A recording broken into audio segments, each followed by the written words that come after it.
Sicario. Here, Villeneuve takes what could be a fairly straightforward story about someone being recruited to battle the drug dealers and manages to craft this endlessly tense thriller which delivers thrilling and exciting action sequences while at the exact same time stewing in the moral ambiguity of it all. I mean, so much of what makes this movie work is that there's just this constant, lingering sense of tension from the very beginning that works in the individual sequences where as you go into them, you know something is about to snap, pop, explode. Something bad is coming as you enter every single scene, and you just feel it tightening and tightening.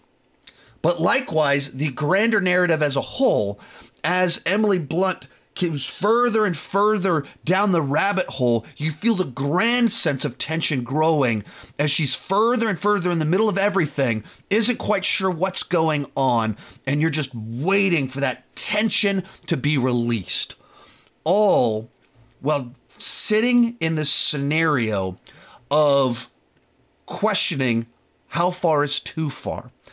At what point in time do the good guys become the bad guys? You question what's right and wrong as you're battling bad guys by doing bad things.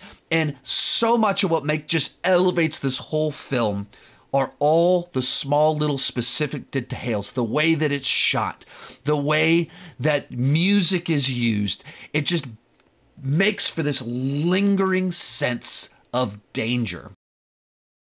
And they will be beyond law, and they will do something that is illegal. And the idea that was to embrace the sky. Another reason a lot of this works is that the film is largely seen from Kate's perspective.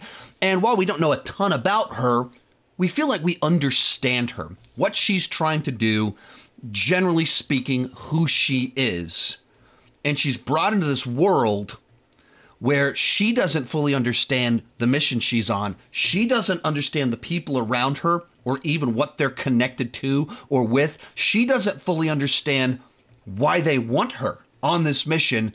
Therefore, those are all mysteries that we as the audience have as well. And so one of the key ones in here is Benicio del Toro, Alejandro, who is along on this mission and just commands the screen whenever he's there. And he doesn't have to say much. And you kind of know so much at the exact same time, but in the right way, the right kind of mysteries of like, who is this guy? He seems like he's up to no good, but why? What exactly is going on here? So your brain fills in the gaps. Your brain is trying to piece together all the little things that they do reveal to us about him. And we see him waking up from dreams terrified, but we don't know what he saw. We don't know what was going on in there. And then as we kind of move through the film, and finally it's revealed what's driving him, his motivation, the horrible things that happened to him that turned him into this Sicario, it makes a scenario where we want the payoff of that. Like, we are rooting for him to get his revenge. We want these drug dealers to be stopped. And when it finally pays that all off, when we finally get the thing that we've been waiting for, when the tension of the whole film we've been building the tension to the scene where we finally get the release, and then it's the most horrifying scene in the movie, where it turns out the guy that's been on our team, one of the good guys, does the most evil thing in the entire film. And that's the payoff we've been waiting for. And you get the revenge, but do you even want it? Instead of it being exciting and thrilling, it's horrifying. And that's what the movie does so well, is live in that and allow it to exist, and leaves the audience questioning what's right, what's wrong, and how should I feel about this?